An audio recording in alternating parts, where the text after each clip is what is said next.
welcome to the deep dive. Today we're going to be taking a deep dive into AI, artificial intelligence. You guys have sent us a ton of articles and research, and it seems like you're really interested in the different types of AI, what they can do, and how they actually work. So we're so excited to unpack all of this with you. Yeah, it is incredible to see how far AI has already come. We've gone from these basic algorithms to systems that can almost, think like humans, and the potential is just mind-blowing. Right, and we're not just talking about some far-off future. We're already using AI every single day. Think about those eerily accurate Netflix recommendations. I mean, that's AI working right there, but there's so much more to it. Absolutely. So at its core, artificial intelligence is all about, machines learning from data to perform tasks that would usually require, human intelligence. There are a bunch of different ways that AI can actually learn depending on, what we want it to do. Okay, so let's break it down. Starting with the different types of AI based on what they can actually do. We've got narrow AI, general AI, and the kind of intimidating superintelligent AI. Yeah, that's a good way to categorize them. Mhm. So narrow AI, you might also hear it called weak AI. This is the type we see most often today. It's designed to be a master of one specific task. So that's like Siri being able to understand my questions, but not being able to bake a cake yet. Exactly. Yeah. It's really great at what it's trained for, but its abilities are limited to that specific domain. So other examples that you probably encounter all the time are, facial recognition when you unlock your phone spam filter, saving you from a mountain of junk email and those chatbots that pop up on websites. Got it. So narrow AI is like a specialist? Yeah. But what about general AI? Yeah. This is where things get a bit more like sci-fi, right? Yeah, general AI or strong AI, this is where we're talking about AI that has a much wider range of cognitive abilities. It's about an AI that could, learn and solve problems across different areas just like a human can. So that's like the AI we see in movies, Yeah. like holding conversations or maybe even composing symphonies. Yeah, that's the idea. It's about, AI being able to understand complex concepts, adapt to new situations, and potentially even have some level of consciousness. Whoa. But we're a long way from that. Right, indeed. We're still trying to figure out exactly how to get there. It's a huge challenge, especially because it requires AI to grasp things like consciousness and common sense reasoning, which even neuroscientists are still unraveling. So general AI is like the holy grail of AI research, Yeah. but not something we're going to be seeing tomorrow. What about this super intelligent AI? Is that even a real possibility? So superintelligent AI, or ASI for short, this is where AI theoretically surpasses human intelligence in every aspect. It's fascinating to think about, but also raises a ton of ethical questions. Yeah, what happens when we create something that's smarter than us in every way? It's a big question with no easy answers, but it's really important to remember that ASI is still purely hypothetical. We haven't even achieved general AI yet, so superintelligent AI is even further down the line. Okay, so that's AI categorized by what it can do. Yeah. What about those different functionalities you mentioned? How an AI interacts with the world seems like a whole other layer to this. Right. Another way to classify AI is by how it functions.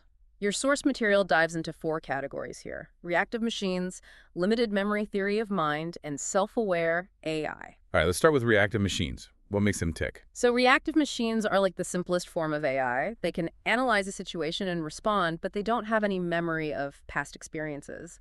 They operate purely on instinct, you could say. So they're reacting to the present moment, but they don't learn from what's happened before. Exactly. Think about IBM's Deep Blue, the chess-playing computer that famously beat Garry Kasparov. That's a prime example of a reactive machine. Ah, Deep Blue.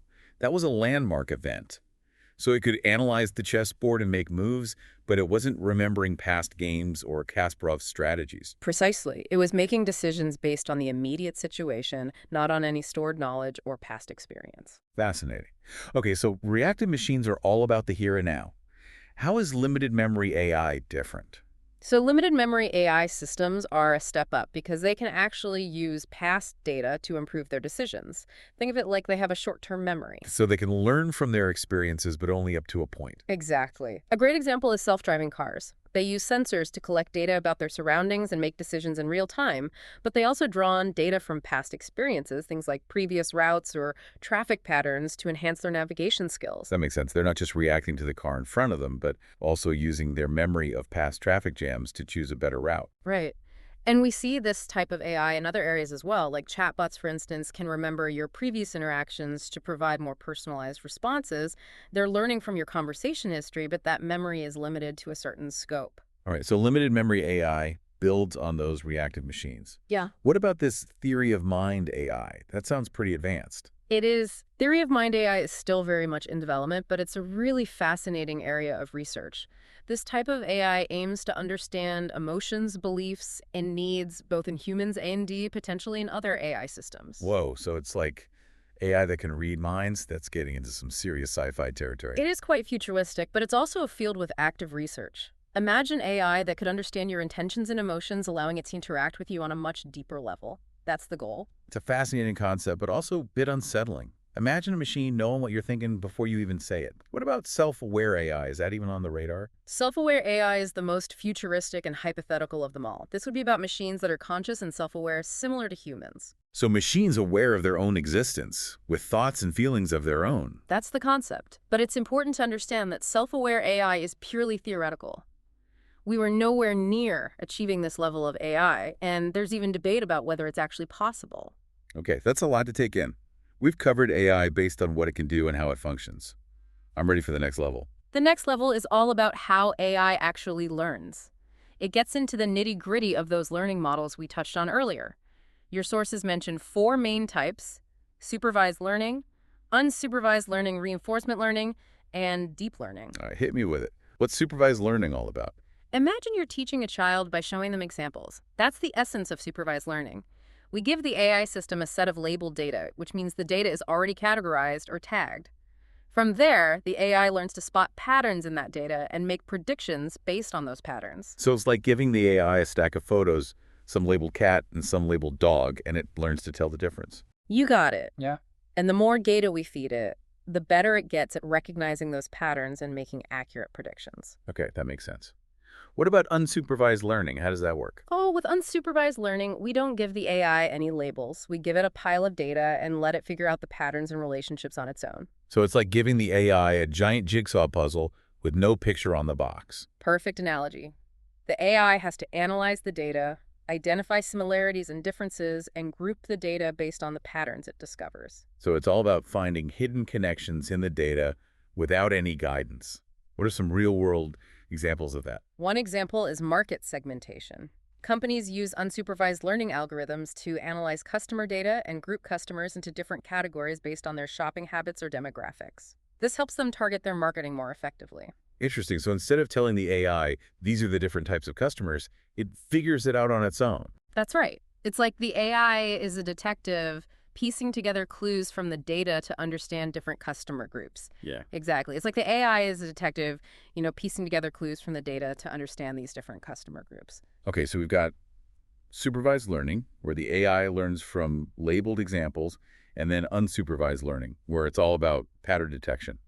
What about reinforcement learning? So reinforcement learning is all about learning through trial and error. It's just like we do in so many aspects of life. It's about creating an environment where the AI can interact and learn from the, consequences of its actions. So like if I'm learning to ride a bike, I might wobble a bit, maybe even fall, but eventually I figure out how to balance and ride smoothly. Is that the idea? That's a great analogy. So in reinforcement learning, the AI gets rewards for actions that lead to desired outcomes and then penalties for actions that don't. Think about AlphaGo, the AI that mastered the incredibly complex game of Go. It learned by playing millions of games against itself, getting better with each win and learning from each loss. So it's basically like training a dog with treats and timeouts. Mm-hmm. Except in this case, the treat might be winning a game against a world champion. Exactly. And this type of learning is being used in robotics as well. Robots can learn to perform these really intricate tasks, like grasping objects or navigating obstacles through this process of trial and error and feedback. That's pretty amazing. Okay, so we've covered supervised, unsupervised, and reinforcement learning. Yeah. What about deep learning? I feel like that's a term that's everywhere these days. Yeah, deep learning is a subset of machine learning that's been making waves, and for good reason. It uses artificial neural networks, which, as the name suggests, are inspired by the structure of the human brain. So it's like we're trying to create AI that thinks the way WE do. In a way, yes. So deep learning networks have multiple layers, and each layer processes information and passes it on to the next, allowing the system to learn these incredibly complex patterns and relationships. Okay, that sounds pretty intense. What are some real-world examples of deep learning in action? So deep learning is powering some of the most impressive AI applications that we see today. It's behind things like image recognition, natural language processing, and even those voice assistants that we talk to on our phones. For example, think about how Google Photos can recognize faces and objects in pictures, or how Apple's Face ID can unlock your phone just by scanning your face. That's deep learning at work. Wow, so deep learning is really pushing the boundaries of what AI can do. Hmm. All incredibly fascinating, but I have to admit it's a lot to wrap my head around. We've covered so much ground already. You're right, we have. We've gone from the basic definition of AI to different types based on capabilities and functionalities. And we've explored these amazing learning models that are really propelling AI forward. And we even touched on the concept of superintelligent AI, which is still pretty mind-blowing to think about. Correct. But there's one more thing from your research that I really want to dive into, artificial general intelligence. AGI, Yeah. yes. That's where it gets really interesting. Right, we briefly mentioned it earlier, but I want to explore it further. What exactly I call this artificial general intelligence, and what would it mean for AI to have human-level intelligence? So AGI is like the next frontier in AI. It's the idea of an AI that can perform a wide intellectual task that a human being can. Unlike narrow AI, which is specialized AGI, would be capable of learning and solving problems across a wide range of domains just like we do. So it's like having a single AI that could write a novel, compose a symphony, A&D, solve complex equations. Exactly. It's about AI having that same versatility and adaptability that we see in human intelligence. It wouldn't be limited to just a single area of expertise. That's incredible. What would be the key characteristics of AGI? What would set it apart from the other types of AI we've talked about? So one of the key characteristics of AGI would be its ability to learn across domains. It wouldn't be restricted to a specific task or subject. It could seamlessly move from learning a new language to mastering a musical instrument to solving scientific problems. So it wouldn't be like, okay, this AI is good at math, but it can't write poetry. It would be able to do it all. That's fascinating. Yeah. What else would define AGI? Another key characteristic would be its ability to reason, like a human AGI, would need to understand context, apply logic, and make decisions based on incomplete information, just as we do in the real world. Right, wouldn't just be following a set of pre-programmed rules. It would be thinking critically, adapting to new situations, and maybe even coming up with its own creative solutions. Absolutely. And while it might seem a bit less crucial than those other characteristics, emotional intelligence would also be important for AGI. Emotional intelligence. Yeah. That's interesting. We often think of AI as being very logical and analytical, not necessarily emotional. True. But for an AI to truly interact with us on a human level, it would need to understand and respond to human emotions. That makes sense. It's part of what makes us human, so it would be important for AGI to navigate those nuances of human interaction. Okay, so AGI sounds incredibly advanced. What's the current state of research? Are we anywhere close to achieving this level of AI? So AGI is still very much a goal on the horizon, but there's a lot of exciting research happening right now. One approach that's particularly fascinating is drawing inspiration from the human brain itself. So like reverse engineering the brain to figure out how intelligence works at its core. Exactly. Researchers are trying to understand the neural processes that underlie human cognition and intelligence. They're studying how neurons communicate, how memories are formed, and how our brains process information and make decisions. It's like unlocking the secrets of the most complex organ in our body to build a better AI. That's one way to think about it. And by understanding how the brain works, researchers hope to build AI systems that are more sophisticated, adaptable, and maybe even capable of some level of consciousness. That's pretty mind-blowing. Are there any other promising approaches to AGI development? There's also a lot of work being done on creating hybrid AI models that combine different AI techniques, for example, combining reinforcement learning, deep learning, and symbolic reasoning.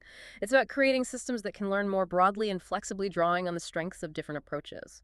So like a best of all worlds approach to AI. You could say that. It's about integrating different methods to create AI that is more robust, adaptable, and ultimately more intelligent. This is all incredibly exciting, Yeah. but it also brings up some big questions. What about the implications of AGI? If we create a machine that is as intelligent as a human or even more intelligent, what does that mean for humanity? Those are questions that researchers, philosophers, and even science fiction writers have been grappling with for a long time. And there are questions that we as a society need to be asking ourselves as we continue to develop AI. Right. It's not just about the technology itself, but about how we use it and the impact it could have on our world. Exactly. AGI has the potential to revolutionize our world in countless ways, but it also presents some potential challenges. It's crucial that we approach its development thoughtfully and responsibly. Okay. Deep breath. I'm ready to dive into those potential impacts and implications.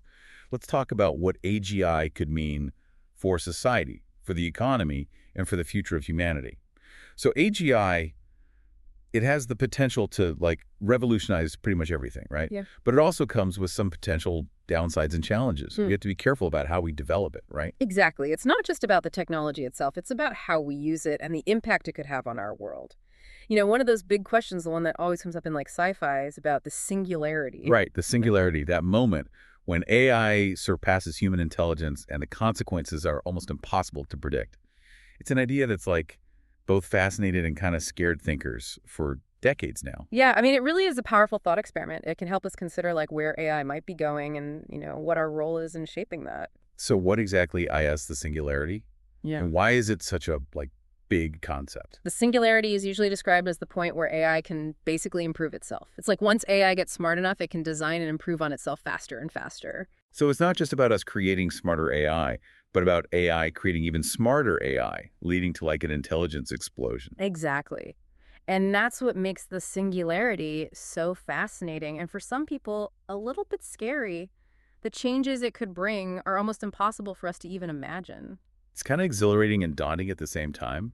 Yeah. Imagine the possibilities, solutions to global problems, crazy technological leaps, maybe even living way longer than we do now. Right. Those are some of the more optimistic scenarios. But there are definitely concerns too. What if this superintelligence decides it wants something totally different from what we want? What if we lose control? Yeah, it's like standing on the edge of this unknown territory full of amazing possibilities, but also knowing there's risk involved. Exactly. And that's why we need to be having these conversations now while AI is still relatively young. We need to think about ethics, potential risks, and how we can make sure AI stays beneficial to humanity. It reminds us that just making powerful technology isn't enough. We need to be thinking about its purpose and making sure we're building it with our values and safety in mind. Absolutely. It's not just a tech challenge, it's a social and philosophical one too. We need to consider what kind of future we want and where AI fits into that. So what can we do to prepare for the singularity, even if we don't know for sure if or when it will happen? One thing is to help people understand AI better. The more we all know about how it works, the better we can talk about it and make good choices about how it's developed. So it's about demystifying AI and making it something everyone can understand and engage with. Right. We also need to really focus on AI safety research. That means developing strong safeguards, control mechanisms, and ethical guidelines to make sure AI stays helpful to humanity. Creating AI that's not just intelligent, but also aligned with our values and goals. Exactly. And that takes collaboration across a lot of different fields, like computer science engineering, philosophy, ethics, social sciences. It's a reminder that we have a say in what the future of AI looks like. The choices we make today will really impact the world of tomorrow. Well said. I think that wraps up our deep dive into the world of AI. We've covered so much from the different types of AI to that mind-blowing concept of the singularity. It's been a fascinating journey for sure. We talked about how AI learns the possibilities of AGI and the big questions we need to be asking as this technology keeps advancing. AI is changing so fast, and it's crucial that we stay informed, engaged, and curious about where it's going and how it's impacting our world.